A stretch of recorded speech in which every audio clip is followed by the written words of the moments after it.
just gotta feel it.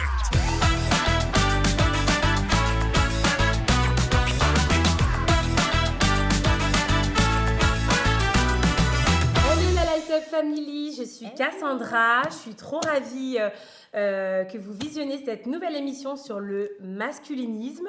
J'ai déjà dévoilé le sujet, je suis accompagnée de mes magnifiques co-hosts, comme d'habitude. Je voulais aujourd'hui qu'on ait une conversation entre copines au sujet des hommes, comme on sait le faire, et qu'on parle aujourd'hui du masculinisme. Je ne sais pas si c'est quelque chose qui vous parle. C'est un peu une tendance, je dirais pas super méga nouvelle, mais en tout cas qui est quand même assez récente. C'est un mouvement qui a démarré aux États-Unis, si je ne me trompe pas, Sarah me corrigera, avec Andrew Tate. On a plein ensuite de nouveaux personnages dans la francophonie qui ont un peu repris, qui se sont fait un peu relais des idéologies très sexistes dispensées par cet homme. Est-ce que ça vous parle un petit peu ou pas du tout ? Pas du tout. Pas du tout pour toi, Agnès ? Moi, oui. On voit quasiment ça sur les réseaux sociaux aujourd'hui. Et toi, Cindy, Sarah, non ? Je connais le terme, mais après, le fond des choses... Pas du tout ? Alors moi, je connais. J'ai bien suivi les dossiers. Ce qui se passe outre-Atlantique, au niveau des États-Unis ou de l'Angleterre à ce sujet, m'intéresse beaucoup d'un point de vue sociologique. Et donc oui, je pense qu'il y a pas mal de choses à dire. Ouais. Ok.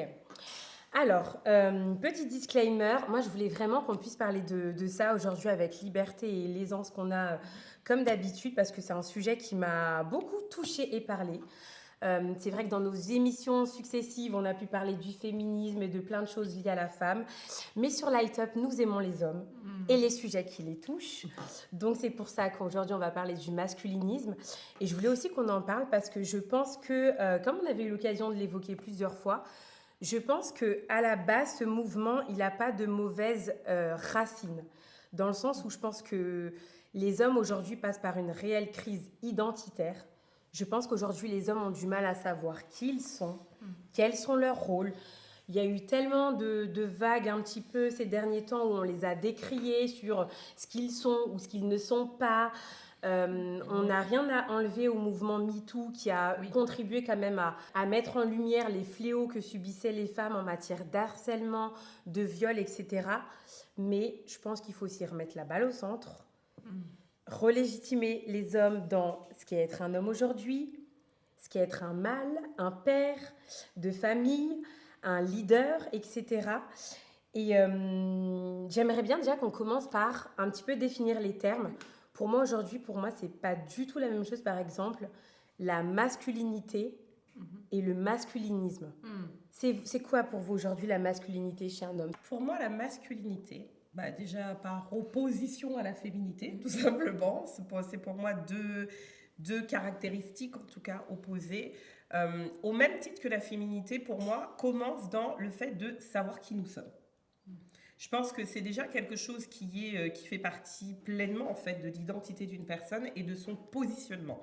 C'est-à-dire qu'aujourd'hui, en tant qu'homme, qui suis-je ? Qu'est-ce que je suis appelée à faire ? Qu'est-ce que je suis appelée à être en fait ? Pour moi, ça fait pleinement partie de l'identité et de la masculinité en fait.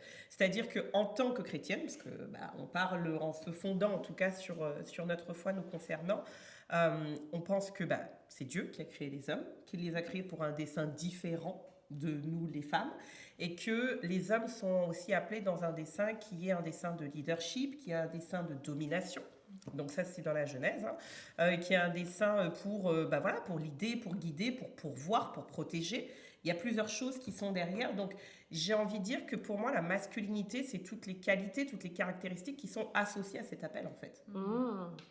J'adore ce sujet parce que j'aime le fait que le Seigneur ait créé la femme femme et l'homme l'homme, et j'aime tellement toutes les particularités qui construisent et qui définissent un homme. Je trouve que c'est vraiment une belle création. Et autant dans le projet que dans Enfin, je suis très heureuse d'être une femme et je pense que Yes. Amen. je ne souscris pas à cette théologie, mais si, voilà, je voudrais encore être une femme, mais je trouve qu'être un homme, enfin, je veux dire, c'est magnifique pour pour la noblesse que le Seigneur a placée sur l'homme, sur les hommes. Donc, pour moi, si je devais donner des mots, ce serait, qui représentent la masculinité, ce serait responsabilité, ce serait leadership, ce serait volonté, ce serait vision, ce serait sacrifice. Force, Oui. bravoure, courage, persévérance, enfin, Oula. tellement de belles qualités, de qualités nobles qu'on retrouve dans la Bible décrivant les hommes, mais qu'on peut aussi avoir la grâce de retrouver auprès d'hommes qui incarnent bien ces valeurs-là, en fait. Donc, pour moi, la masculinité, c'est tout ça. Ok. Bon, peut-être que j'ai une vision un petit peu trop utopiste. Il y a aussi les penchants négatifs. Hein, oui, il y a aussi les penchants négatifs de la masculinité. Me suis peut-être focalisée sur tout ce qu'il y a de positif. Mais bon, voilà. C'est intéressant parce que je reviendrai peut-être après avec toi, Cindy, parce que tout ce que tu as dit justement comme caractéristique selon toi positive, plus sois pour moi c'est également positif, mais aujourd'hui on parle beaucoup de masculinité toxique. Voilà, je voudrais peut-être qu'on commence par ça. Moi c'est quelque chose qui m'ahurit un petit peu quand je regarde les réseaux sociaux. Aujourd'hui tout ce qui est décrit comme étant, selon moi, pas que des stéréotypes négatifs, mais vraiment des vrais qualificatifs de l'homme, sont considérés comme toxiques. C'est-à-dire que, par exemple, tout à l'heure, tu parlais qu'en tant qu'homme, ce que tu apprécies chez un homme, chez ton mari, ça va être peut-être sa capacité à être protecteur. Aujourd'hui, c'est décrit comme un comportement toxique, de la masculinité toxique. Parce que l'homme n'a pas à te protéger toi-même, tu dois te protéger toute seule. Alors, peut-être c'est intéressant de parler de la notion de toxicité, parce que moi, perso, c'est une notion, j'en ai jusque-là. Je trouve qu'on a la toxicité à toutes les sauces aujourd'hui. Je partage. Tout est toxique. Donc, bon, bref, c'est une question de point de vue. Mais pour moi, la toxicité rentre en compte à partir du moment où une qualité qu'une personne a reçue a été donnée pour servir et qu'elle est utilisée pour détruire ou pour manipuler. En fait, c'est pour moi l'utilisation qu'on fait d'une qualité. C'est-à-dire qu'aujourd'hui, à la base, je ne sais pas si Sarah disait que la force est quelque chose qui est associé à un homme. Si aujourd'hui j'utilise la force pour détruire, possiblement j'utilise cette force de manière toxique. Oui. Alors qu'une force peut être aussi utilisée pour protéger. Donc tout dépend pour moi de l'utilisation que tu fais. Si un homme est appelé à influencer et qu'il utilise cette influence pour manipuler, potentiellement le comportement devient toxique parce que c'est de la manipulation en fait. Donc pour moi c'est vraiment l'usage qu'on fait d'une qualité qu'on a reçue. Mais aujourd'hui il y a des hommes qui utilisent leur influence à bon escient, qui utilisent leur force à bon escient, qui orientent en fait leur qualité dans le bon sens.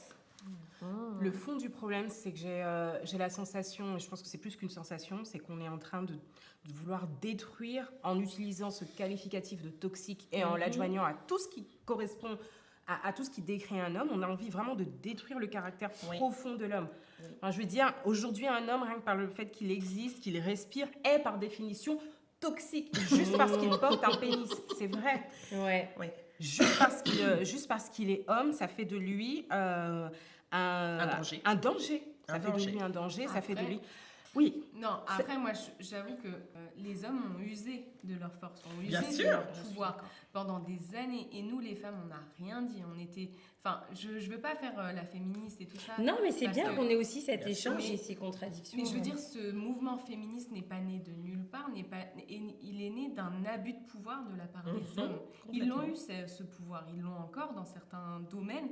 Et c'est vrai Dans la que plupart. je pense, oui, dans la plupart, et je pense qu'il y a eu un effet par les femmes de dire on est là, nous aussi on peut être forte dans certains domaines, ça ne veut pas dire que ce sera la même force, on ne peut pas les comparer, je suis d'accord, mais je comprends qu'il y ait eu ce soulèvement de la part des femmes parce qu'on était abusés, enfin, Bien disons-le. sûr. Et après, aujourd'hui, maintenant, du coup, ça part en cacahuète totale, c'est-à-dire que les hommes ont formé leur mouvement qui est masculiniste, qui s'oppose complètement aux féministes. Et Qui c'est- s'opposent, moi je trouverais même, excuse-moi, je me permets, qu'ils se rejoignent. J'ai l'impression, en tout cas pas pour le féminisme qui défend le droit des femmes, nos acquis sur lesquels on ne revient pas, etc. Mais je parle vraiment du féminisme extrême, en tout cas selon moi, parce que je ne me sens pas représentée par des femmes qui vont dans la rue et montrent leur poitrine. Enfin, pour moi, c'est pas ça défendre mes droits. Mais je trouve que finalement, le féminisme et le masculinisme sont globalement similaires pour moi. Pourquoi ? Parce qu'ils ont le même dessin. Ils ont le même dessin, c'est-à-dire de mettre inimitié entre l'homme et la femme. Aujourd'hui, quand tu regardes, et c'est vrai que pas toutes les plateformes et pas tous les mecs qui se disent masculinistes, mais beaucoup, certains, leur but c'est juste de rabaisser les femmes, de les dégrader, d'encenser les hommes qui sont pourtant encore aujourd'hui bien équilibrés à dire que les femmes ne servent à rien, que le mariage ne sert à rien, que les femmes, on a besoin d'elles juste pour quoi ? Faire des enfants. Si les femmes ça sert à rien, tu veux rester quoi entre eux ? Tu veux quoi bon, pour moi, sur ça, les femmes ont hein. eu le même combat. Je suis désolée, pendant ces 20 dernières années, 30 dernières années, c'était les femmes qui avaient la parole et c'était les femmes qui, en partie, qui avaient la parole, hein, j'entends, mais qui ont fait ce travail-là de dévaloriser l'homme, de le détruire, de le mettre à plat ventre, donc les hommes se vengent. Pardon, mais il y a quelque part quelque chose de l'ordre d'une vengeance salée, amère de la part des hommes face à ces femmes qui ont été dévalorisantes et qui ne sont pas représentatives, je pense, de nous qui sommes ici, en fait. C'est ça, de toutes les femmes, en tout cas. Oui, ni de toutes les femmes, mais voilà. C'est intéressant dans ce que tu dis parce que pour moi, le masculinisme, il y a effectivement le fait qu'il y a cet esprit de vengeance par rapport aux femmes, mais je pense aussi que les hommes, ils savent. Pour moi, je veux revenir sur la définition que je disais un petit peu en introduction sur cette crise identitaire. Oui. Avant, l'homme, il se définissait, alors que c'est pas que ça, mais par le fait que c'était un pourvoyeur, c'était un travailleur. Il y avait presque que lui qui sortait du foyer pour travailler, nourrir sa famille, etc., la vêtir, etc. Aujourd'hui, les femmes ont fait la même chose, tu vois. Et les hommes, aujourd'hui, du coup, se demandent quel est mon rôle ? Qui suis-je ? À quoi est-ce que je sers, etc. Et pour moi, en fait, quand les hommes s'inscrivent dans ce mouvement masculiniste, ils vont à la mauvaise porte en fait pour trouver les réponses de leurs questions identitaires, de leur rôle, etc. Et je vais même aller plus loin. Aujourd'hui, je pense que la société va mal aussi parce que les hommes ne tiennent plus leur rôle. Est-ce qu'on leur laisse le tenir ? C'est ça le truc, c'est qu'on a tellement voulu déconstruire. Et je ne dis pas ça dans le sens de oui, les hommes ont toujours été super, nanana, et les femmes sont juste... non. Bien sûr. Il a été important à un moment de dénoncer les choses, en passant par le féminisme, le mouvement MeToo. Mais au lieu de rééquilibrer, on a essayé de renverser la vapeur. Oui. Et maintenant, celles qui étaient victimes sont devenues bourreaux. Oui. Et on a essayé vraiment de déconstruire et de détruire au final. Quand on déconstruit, on détruit au final pour recommencer. Mais rien n'a été recommencé au final. Oui. Je pense que les hommes aujourd'hui se sentent vraiment démunis. Et sans pour autant qu'ils soient des victimes, mais sont quand même bien amochés. Et avec cette déconstruction-là, effectivement, ils ne savent plus vers quoi se tourner. Donc, des mouvements tels que le masculinisme deviennent super intéressants et super empouvoirants pour eux. Parce qu'ils ont l'impression, pour une fois, d'être entendus et de reprendre des armes et de reprendre une certaine force, là où c'est pas tout à fait là que ça se trouve, je pense. Mais tu vois, par exemple, aujourd'hui, tu ne pourrais plus le voir, ou alors on le considère comme quelqu'un de bolos, etc. Mais quelqu'un qui vient t'accoster dans la rue, ça n'existe plus aujourd'hui. Par exemple, en tant que célibataire, je ne sais pas si tu espères qu'un homme vienne t'accoster comme c'était le cas il y a 20, 30 ans ou dans les années 90, etc. Tu vois, parce qu'il y a cette peur. À notre époque, on accostait encore. Il y a 20, 30 ans, on n'est pas il y a 10 ans encore, on accostait dans la rue. Il y a des sondages qui montrent que les hommes ont peur d'aller accoster les femmes dans la rue parce qu'ils vont être considérés comme des hommes qui sont... harceleurs. Et moi, je vois la génération, par exemple, de mon petit frère, donc il y a 5 ans, donc on va dire la génération de 10 ans derrière nous. J'ai l'impression que c'est des hommes qui vont être vachement plus dans un côté, je te laisse en paix. Plus passif. Oui, plus passif. Ah, là, on va toucher un sujet qui m'intéresse aussi. Passif. Mais aussi à juste titre. À juste titre, je suis d'accord. C'est pas une mauvaise chose. Je dirais pas moi que à juste titre. Enfin non, quand je dis à juste titre, ils sont passifs parce qu'on leur a tellement Oui. dit que Oui. venir aborder une fille dans la rue, C'était agressif. c'était une micro-agression, c'était ceci, c'était cela. Et je parle bien, je parle pas de, encore une fois, de venir parler à une fille à 23h30 dans une ruelle sombre, Oui. etc. Je parler à une fille, elle te dit non, c'est non, on remet pas ça en question, le consentement est une bonne chose, c'est même pas le débat.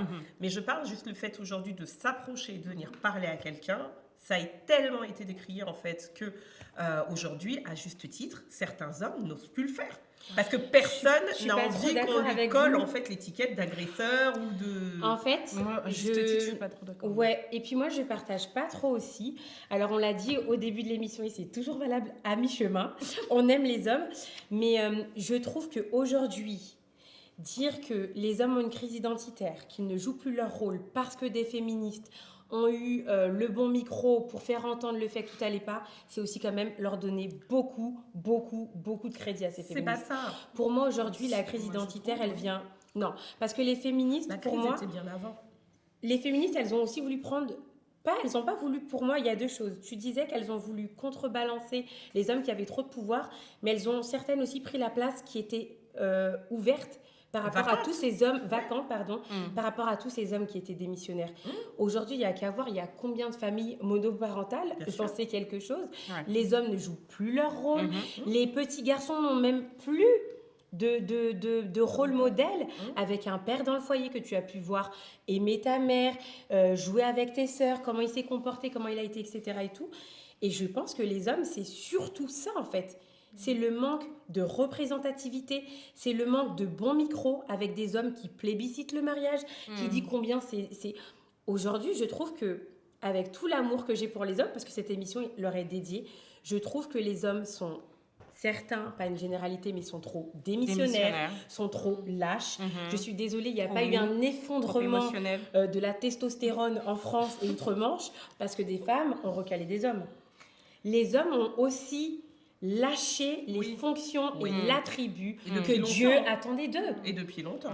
Et moi, en fait, ce que j'aurais aimé, c'est pour ça que je traite ce sujet, c'est parce que je trouve que c'est dommage parce que le masculinisme, comme dit justement Sarah, aurait pu redonner du pouvoir et un vrai souffle aux hommes pour leur dire oui, être un homme c'est dur, avoir la pression c'est dur, mais Dieu vous a donné les épaules pour.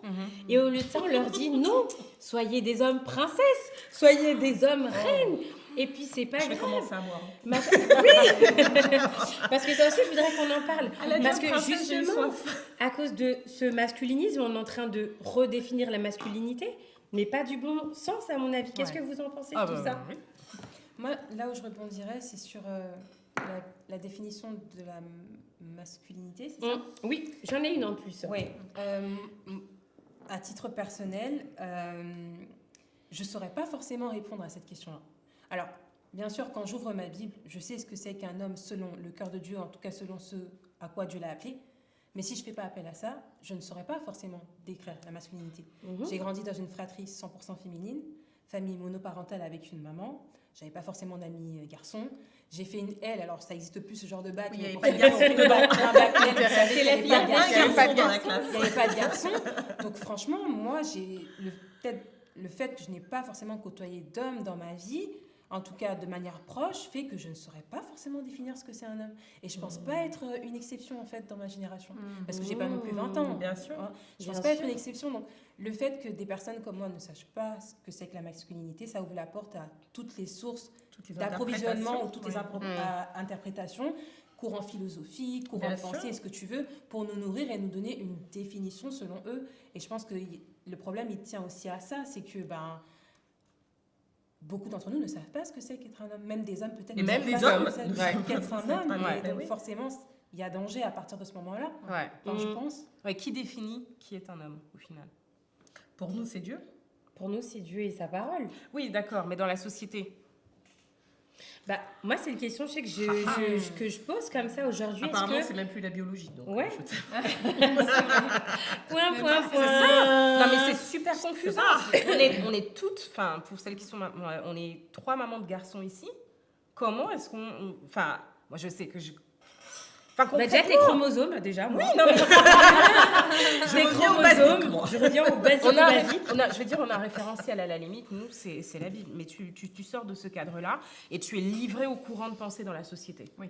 Bien sûr. Comment est-ce que tu apprends comment est-ce que tu apprends à ton fils à être un homme?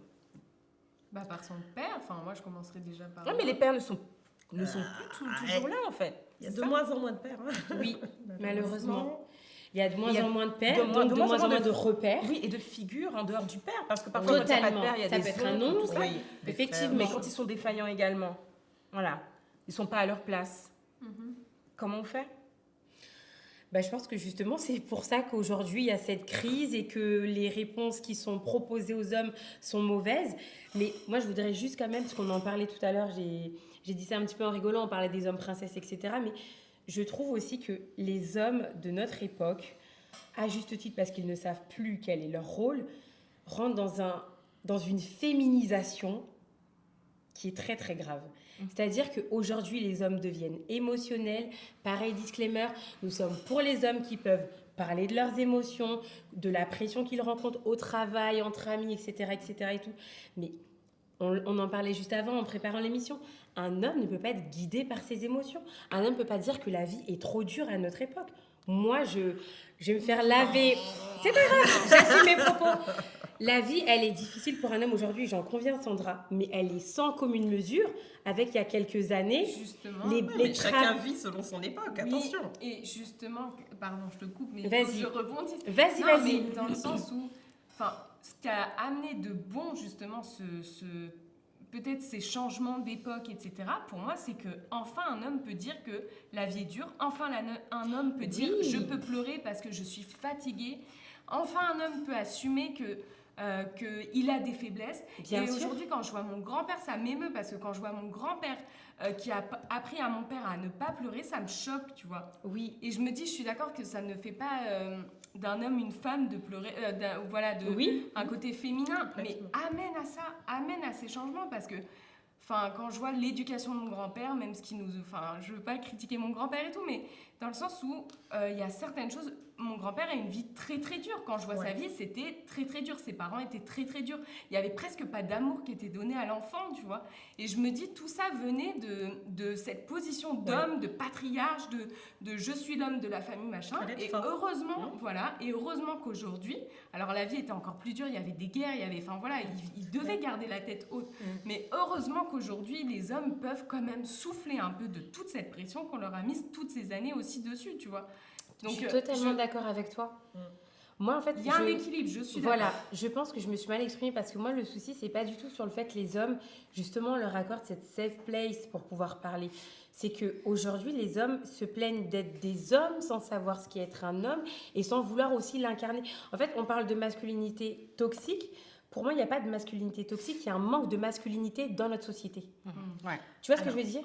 Il y a peut-être deux choses. Il y a l'homme par rapport à lui-même, qui il est, son identité, où ça, c'est tout un questionnement et un cheminement, en fait, qui se fait avec les années, en grandissant. Et il y a le côté l'homme face à la femme, face à la société, dans ses relations, en fait. Oui. Où pour moi, c'est autre chose encore en termes de comportement.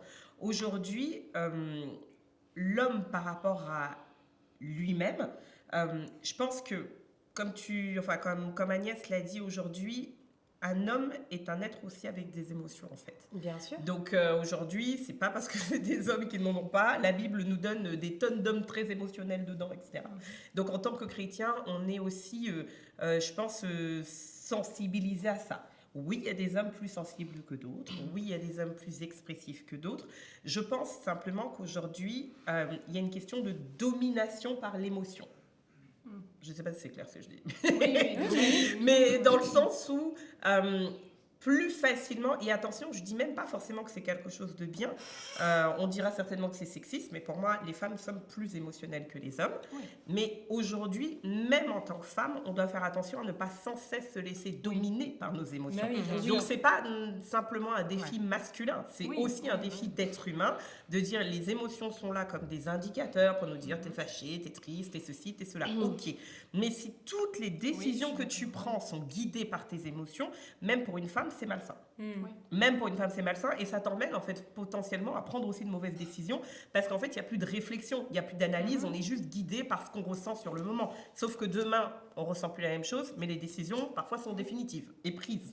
Donc, Totalement. avec de vraies conséquences. Et oui, je pense que en effet, les hommes ont, comme nous, le droit d'avoir des émotions, mais doivent être encore plus prudents dans leur gestion émotionnelle, de ne pas se laisser entraîner et submerger, Guider. entre guillemets, oui, par leur part émotionnelle. Mais ça, par exemple, ça se traduit par quel exemple? Enfin, tu vois, concrètement, quand tu dis un homme est plus guidé aujourd'hui par ses émotions, c'est quoi? Il va être en colère et du coup, enfin, tu vois... Non, parce tu vas trouver qu'il pleurniche trop. Non, c'est même pas ça, c'est même pas ça. Il se plaigne tout le temps. Pardon. Pour moi, en fait, aujourd'hui, il n'y a pas un exemple, enfin, il y en a plutôt 1000 d'exemples plutôt, pardon, dans la société qui montrent à quel point il y a un manque, il y a une carence d'hommes, les choses sont faites par les femmes, alors, certaines choses sont faites par les femmes, pas qu'on ne peut pas les faire, qu'on n'a pas les capacités. Et vraiment, c'est top s'il y a des femmes qui veulent embrasser les rôles qu'elles veulent. Gloire à Dieu chez elles. Mais je dis ça parce que, par exemple, je regardais un petit peu comme Sarah ce que fait Outre-Manche. Et je vois aux États-Unis, il y a un grand courant qui commence de plus en plus avec plein de comptes Instagram, du contenu, des podcasts, etc. D'hommes, je vais l'introduire, je ne sais même pas si ça existe. On parlait dans nos émissions des trad wives, mais il y a de plus en plus aussi de trad husband. C'est-à-dire que ce sont des hommes qui veulent être des hommes comme avant, comme au temps de ton grand-père. Non mais vraiment, dans le monde contemporain dans lequel on vit, mais qui veulent porter, assumer, guider, nourrir, protéger les femmes et les êtres faibles qui sont autour d'eux, que ce soit leurs enfants, etc. Ce sont des hommes qui ont compris le pouvoir et l'investigation que Dieu a mis en eux et le rôle qu'ils ont à tenir. Et je trouve ça bien parce que justement, eux-mêmes parlent et communiquent assez aisément sur ce problème qu'ils ont eu, dont le constat on fait sur cette représentativité. Aujourd'hui, il n'y a presque pas de fraternité. On parle entre nous et on fait cette émission, on est 5 femmes, tout le temps de sororité, etc., où on a cette facilité à parler et s'épancher sur nos soucis. Mais ces hommes n'ont pas ces plateformes-là et je pense qu'il faut en créer, il faut qu'il y en ait davantage. Mais je pense que ces hommes qui se réveillent, ça fait du bien. Oui, mais et si c'est une version améliorée, c'est-à-dire avec les changements d'aujourd'hui sur, je veux dire, ce qu'on connaît du développement sur soi, etc., c'est une bonne chose, tu vois. Si c'est, mais pour moi, un retour en arrière, dans tous les cas, n'est pas vraiment possible, puisque tu reviendras jamais, dans ces cas-là, va chercher soit Charlie Ingalls, à être ta ferme. Tu sais, on revient de plus en plus au modèle traditionnel. C'était un vrai gars, hein. Oui, non, mais je dis, sur le caractère, oui. Maintenant, je veux dire, aujourd'hui, ces hommes-là ne vont pas chercher du foin, labourer un champ pour nourrir leur famille. Mais est-ce que c'est ce que les femmes cherchent? Non, mais c'est aussi similaire, même s'il ne va pas chercher le foin. Aujourd'hui, un homme qui sort et qui va travailler et offre cette possibilité à son épouse de travailler que par plaisir, de passer plus de temps avec les enfants, etc. Oui, mais en fait, il faut qu'on ait un équilibre aussi. Aujourd'hui, soyons clairs, il y a plusieurs années, un seul salaire suffisait. Aujourd'hui, on a aussi des réalités économiques. Oui. Tu peux être un homme et vouloir pourvoir à ton foyer, et les meilleurs salaires pourront, entre guillemets, pourvoir 100% aux besoins de ton foyer. Et aujourd'hui, tu n'es pas moins un homme parce que ta femme est obligée de travailler. Bien sûr. Donc, il y a aussi, pour moi, un vrai équilibre à avoir là-dessus. J'ai pas de souci perso avec le côté très tradi. On est tradi ici, de toute façon. On vous donne cette info. S'il y a des gens qui se sentent mieux dans ces fonctionnements-là, il n'y a pas de souci. Je pense qu'il y a aussi des fonctionnements qui sont plus modernes et qui sont tout aussi équilibrés. Donc, il n'y a pas forcément de problématiques particulières là-dessus. Moi, j'insiste, j'aimerais vraiment, pour moi, c'est plus revenir à l'identité de ce qu'est un homme, en fait. À la fierté d'être un homme, au positionnement que peut avoir un homme. Aujourd'hui, quand on parlait notamment de la question du fait d'être un pourvoyeur, d'être un protecteur, d'avoir en fait ce type de positionnement de chef de famille, c'est surtout ce qui me gêne aujourd'hui, c'est qu'il n'y a plus cette compréhension. Il n'y a plus cette compréhension. Les hommes, depuis la nuit des temps, ont travaillé, mais le mouvement féministe qui est né n'est pas né parce que les hommes ne pourvoyaient plus, est né parce qu'aujourd'hui, ramener de l'argent à la maison, c'est pas juste ça qui fait de toi un homme, en fait. Tout à fait. C'est que être homme, c'est plus que juste pourvoir, c'est plus que juste, je sais pas, protéger sa copine dehors parce qu'on l'a mal regardée. Être un homme, c'est plus profond, en fait. C'est comprendre son profond dessein. Parce que si c'est que ça, oui, dans les années 70, t'as plein de types qui travaillaient, qui ramenaient de l'argent à la maison. Mais est-ce que pour autant, ils étaient des hommes à leur place tels que le Seigneur le voyait? Non, je pense pas. Donc, c'est que être un homme, c'est beaucoup plus que juste ces quelques qualificatifs, en fait, qu'on leur colle. Comme nous, être une femme, c'est pas juste faire à manger, faire des enfants et nettoyer la baraque. Et heureusement. Ouais. Non, mais je pense que le problème du masculinisme, c'est ça le mot, hein, Ouais. et qui fait qu'on n'aura jamais d'équilibre avec le masculinisme, c'est que c'est un mouvement qui est né contre un autre. Oui. Le féminisme de base, c'était contre le patriarcat, donc contre ce qu'on appelle le patriarcat, mais contre une expression de la masculinité quand elle est à des positions de pouvoir ou de leadership. Donc c'est beaucoup plus centré. C'est pour ça qu'aujourd'hui, ce que moi j'appelle le néo-féminisme, d'ailleurs il y a beaucoup de gens qui l'appellent comme ça aussi, c'est le féminisme d'aujourd'hui qui tranche tellement avec le premier féminisme, qui était là juste pour permettre aux femmes d'ouvrir un compte en banque ou d'avoir les enfants quand elles divorcent, parce qu'à l'époque quand tu divorçais, c'est pas toi qui gardais les enfants, enfin c'est pas toi qui avais la garde. Ça c'était au début. Aujourd'hui, le féminisme d'aujourd'hui, on voit bien que c'est carrément... Voilà, une guerre des sexes qui est engagée. Et je pense que le problème du masculinisme, c'est ça, c'est qu'il est construit contre le féminisme et pas de manière à aider les hommes à célébrer leur masculinité de manière saine sans dénigrer le sexe opposé. Maintenant, qui peut se permettre aujourd'hui et qui sera là pour aider à célébrer cette masculinité? Nous, on a la réponse dans notre foi. Mais pour la société... Moi, je pense que les femmes aussi, on a un rôle aussi à jouer dans ça. Mais chacun d'entre nous. C'est pas faux. Déjà, on a beaucoup parlé, je pense, de masculinité, mais dans le masculinisme, il y a des règles. Les règles qu'ils ont mis en place au niveau des red pills et tout ça. Ouais. Alors, je sais pas si... Dis-nous tout. Non, vas-y, dis-nous. Alors, elle a toujours les meilleures infos, oui, Sarah. Sarah, c'est la journaliste de l'équipe. Alors, selon les red pills, un masculiniste, c'est donc se définit comme un homme à haute valeur. Un homme trophée. Voilà, donc c'est comme ils disent en anglais, un high value man. Et un high value man, il a plusieurs choses, donc soit un job à 6 chiffres, des six-packs. Six-pack là. Exactement. C'est devenu six figures. Et puis, il fait, minimum 6 feet. Bref, au-delà de ça, il y a quoi? Il y a le fait aussi qu'il s'octroie le droit, étant donné que c'est un high value man, c'est-à-dire qu'il est exposé il a une capacité financière qui lui permet de pouvoir pourvoir aux besoins d'une femme, mais peut-être potentiellement plusieurs. Donc, sa femme, selon les règles de la red pill, aujourd'hui et du masculinisme, doit accepter qu'il puisse avoir plusieurs conquêtes. À partir du moment où il lui paye ses factures et où il la met à l'abri financièrement, et il prend soin d'elle et il la protège, elle doit accepter qu'elle va devoir à un moment le partager avec d'autres femmes. Et de manière tout à fait consentie, c'est clair, c'est pas caché, c'est mis sur la table, c'est le deal. Tu prends ou tu laisses. Et si tu laisses, sache qu'il y aura une autre femme derrière toi Qui prendra. En plus, c'est vrai, elles prendront vraiment. Mais c'est Wow. ça. Exactement. Il n'y Et a pas la notion dans le masculinisme de dévaloriser la femme.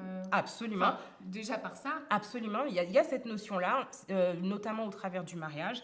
Les hommes dans la communauté Red Pill considèrent que le mariage, exactement, s'ils se marient, à la base, on ne se marie pas, parce que pour eux, de tout temps et de tout gouvernement ou législation, le mariage est désavantageux pour les hommes.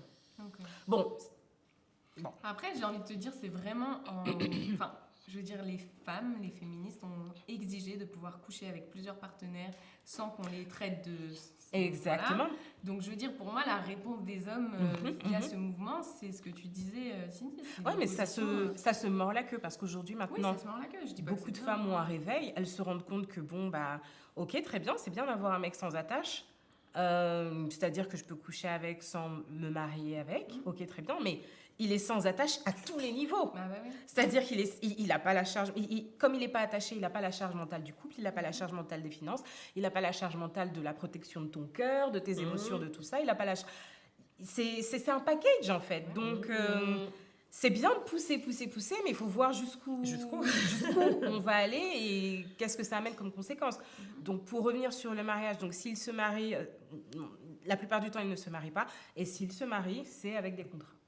Donc, c'est vraiment calibré de manière à ce que vraiment plus jamais une femme puisse prendre profiter d'eux, prendre le pas sur eux Et voilà. Ce que je trouve drôle dans cette histoire, alors je vais peut-être faire du hors-sujet, on coupera peut-être au montage, mais c'est que ce genre de mouvement n'atteint que les masses. Je m'explique. Les élites là, qui sont là-haut, elles sont traditionnalistes et elles l'ont toujours été.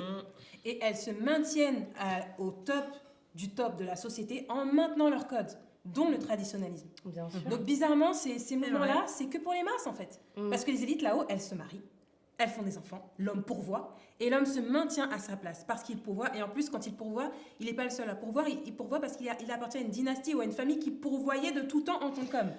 Donc ils se maintiennent là-haut comme ça. Mais bizarrement, tout ce qui est masculinisme, féminisme, j'expose mes seins, etc., c'est les masses. En fait, j'ai l'impression que ça touche... Non mais alors, c'est bizarre. excusez-moi, hein, vraiment, je ne veux pas porter de jugement, mais est-ce qu'au final, c'est pas une réponse pour des personnes qui sont à un niveau de désespoir, qui a dépassé peut-être, ou à un niveau de désœuvrage, ou alors, enfin de désœuvrement, ou alors de manque de, comment dire, de modèles, ou de cadres, ou de références, ou de... Voilà, j'ai l'impression que effectivement les élites, elles ont des codes qu'elles reproduisent, elles ont, voilà, même si le fond de leur vie ou comment ils mènent leur vie, toujours c'est parfait chez eux. Oui, Hein. mais il y a des codes. Le code, c'est la structure, la famille, C'est l'héritage, la transmission, C'est ça. le patrimoine, C'est tout ça. ça. Quand on va se retourner au niveau des masses, qui sont peut-être classe moyenne ou classe encore moins favorisée de manière intellectuelle ou familiale, bah oui, il manque des repères, il manque de la structure, il manque une vision, il manque une identité, il manque peut-être une histoire ou une histoire qui s'est déconstruite et on n'a pas su la reconstruire. Donc oui, c'est là où ça va beaucoup séduire. Mais même dans les masses ou dans les gens, vraiment le commun des mortels, on trouve des gens qui tiennent encore quand même à une certaine... à une base, à une structure, à un ordonnancement de la vie et un ordonnancement des places de chacun dans la famille et dans le Mais couple. du coup, on les trouve bizarres ou on essaie de les... C'est peut-être les Bah, exceptions. on a plébiscité pendant des années l'homme déconstruit. On en parlait. Il fallait que l'homme lâche sa fermeté, lâche sa virilité, lâche même son positionnement. Enfin, je veux dire, on était tout un peu choqués quand Sandra nous a partagé la vidéo d'un homme qui disait être allé contre son gré dans une relation polyamour avec sa nana parce qu'elle lui disait que c'était ça... l'homme devait presque prouver qu'il était un vrai féministe s'il acceptait que sa nana couche avec un autre homme. Enfin, il y a vraiment un problème là. Oui. Et elle l'a quitté au final. Hein. Oui. Donc, mais c'est toujours mais comme qui ça. veut d'un homme déconstruit? Qui veut d'un homme déconstruit? Ça, c'est une grande Mais question. alors autant, tu vois, je trouve que c'est dur parfois dans le couple d'avoir un homme qui va être, avoir des tendances, on va dire, macho, c'est-à-dire en mode... C'est quoi macho pour toi, Agnès? Il y a des femmes qui aiment ça. Hein. Non, et puis j'aimerais bien Non, qu'on mais- dise c'est quoi macho, parce que souvent en fait c'est pas si macho que ça à mon sens, tu Non, vois. mais ce que je veux dire, c'est que je trouve qu'il y a un peu ce paradoxe-là, c'est qu'on veut des mecs qui soient hommes, mais d'un autre côté, quand ils s'opposent à des choses, on est en mode, hé, moi j'ai ma liberté, de toute façon, tu me dis quelque chose, C'est je vrai. pars. Mais c'est notre côté schizophrène. Non, mais Non, mais c'est disons-le, vrai. disons-le. On a des dualités, Oui, on a les des femmes, même plus que des dualités des fois. Parce Parce que- que- Parce que nous Réalité, aussi, parce on que peut nous aller à aussi, l'infini. on a des injonctions en fait. On nous dit Bien en tant que sûr. femme, tu dois pouvoir revendiquer Bien sûr. pas l'appartenance, la propriété sur ton corps. Donc tu mets ce que tu veux. C'est Et ça. je pense qu'on a en dualité dans notre tête entre les injonctions qu'on nous pose et ce qu'on veut vraiment au fond de nos cœurs et comment est-ce qu'on veut que notre homme nous protège ou nous manifeste de l'intérêt ou ce que vous voulez, quoi. Je pense qu'il y a aussi de ça. On a des injonctions nous aussi. Je pense que je sais pas comment, c'est Dieu qui nous a fait comme ça, j'ai l'impression que c'est presque viscéral en nous. Oui. On attend de notre homme qu'il se positionne. Et quand je dis qu'il se positionne, c'est à tout égard. C'est-à-dire, on a parlé pendant longtemps, en long et en large et en travers de pourvoir et sécurité, mais en fait, on attend d'un homme qui soit notre appui, qui soit notre roc, pas dans le sens où Dieu l'est pour nous, attention, hein. Il y a la hiérarchie, à respecter, mais aujourd'hui, un homme qui est sans positionnement, sans valeur, sans avis même, j'entends. Ouais. Pour moi, c'est un homme qui est en proie au ballottage. Oui, et puis mais vraiment. Surtout, en plus, en tant que femme, on adore discuter quand on a des petits désaccords avec notre mari ou qui nous dit un truc qui nous paraît ouf. On aime bien en parler avec les copines. Et toi, mon mari, il a dit ci, non, et on échange. On aime ça, en fait. On aime quand on manifeste un petit peu de, comme tu disais, de désaccord ou Absolument. Mm. qu'on nous résiste un peu. Ça nous... Ouais.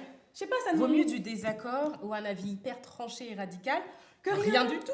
Mais le aujourd'hui, néant. franchement, aujourd'hui, après toutes les années de combat des féministes pour dire nous avons une voix. Non, ce n'est pas un homme qui va me conduire. ce Mais n'est pas est-ce un que homme- deux voix peuvent pas coexister? Bien sûr, mais moi, Mais je Mais suis même pas- s'ils voudraient, ils peuvent pas parce qu'il y a les Parce que les oui, institutions mais féministes, elles tombent aussi masculiniste sur eux et aussi, féministe, vrai. c'est en mode pas que sur, ma voix nous. vaut plus que la tienne, elle est au-dessus, etc. Mais est-ce que deux voix peuvent pas s'entendre? Deux voix Non, mais s'entendent dans un mariage? aujourd'hui, il faut dans quand un même foyer. comprendre que les gens qu'on croit que c'est Dieu, que c'est l'univers, enfin bon bref, chacun voit midi à sa porte. Nous ici on pense que c'est Dieu qui a créé les hommes et les femmes. Déjà on part du fait qu'il nous a créés différents, mais il nous a créés pour cohabiter. Complémentaire. Donc complémentaires. déjà on est pleinement complémentaires, on est censé évoluer ensemble malgré nos différences. Je rebondis juste sur ce que tu disais par rapport aux femmes. Moi, je pense que les femmes, on est attirées par la force.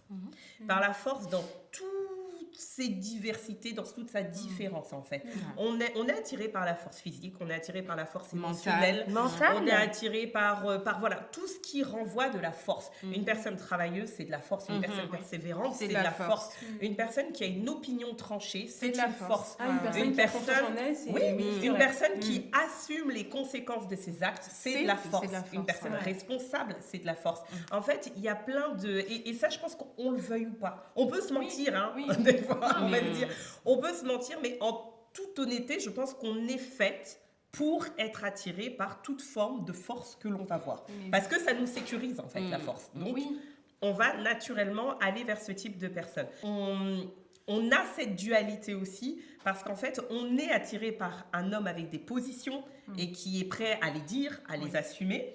Mais en même temps, comme tu l'as très bien dit Cindy, on lutte aussi On lutte, oui. par rapport à cette liberté qu'on a acquise et qui est une bonne liberté en soi pour faire cohabiter ces deux choses-là. Sauf qu'en fait, on est appelé à cohabiter. Donc, à cohabiter, pardon. Donc, c'est vrai qu'il faut sans cesse, je pense, avoir cette balance de trouver le bon équilibre, en fait, entre masculinité, entre féminité, parce qu'on est deux pôles opposés, mais qui devront fonctionner ensemble. Et là, moi, où je suis gênée, on l'a dit, mais que ce soit le mouvement des masculinistes ou le mouvement féministe aujourd'hui, même s'il est parti avec d'excellentes intentions, la question n'est même pas dessus, c'est simplement qu'aujourd'hui, pour moi, elle crée une inimitié. Et elle crée une inimitié qui est de plus en plus profonde. Aujourd'hui, je trouve qu'on a une époque où j'ai l'impression que hommes et femmes, il n'y a jamais eu autant d'incompréhension, en fait. Autant de problématiques sur des choses De extrêmement division, simples, autant de divisions. Aujourd'hui, on l'entend partout. En tant qu'homme, on se dit, mais est-ce que vraiment les femmes servent à quelque chose? Est-ce que ça vaut la peine? En tant que femme, on se dit, est-ce que ça vaut vraiment le coup de se mettre avec un homme? Et finalement, est-ce que les relations hétérosexuelles ne sont pas une charge mentale qui ne se finit jamais? Donc, finalement, est-ce que le résultat qui est produit n'est pas catastrophique en fait? Donc, ça pose vraiment cette problématique de comment est-ce qu'aujourd'hui, on va pouvoir cohabiter ensemble.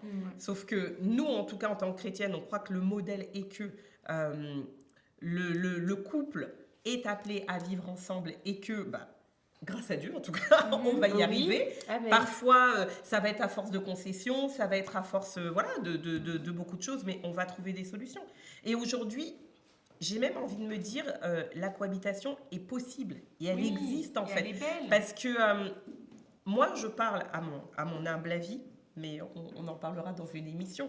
Mais aujourd'hui, être avec un homme, c'est pas forcément être avec une personne qui ne va rien faire à la maison, ne va pas s'impliquer à la maison, ne va pas s'occuper de ses enfants, etc.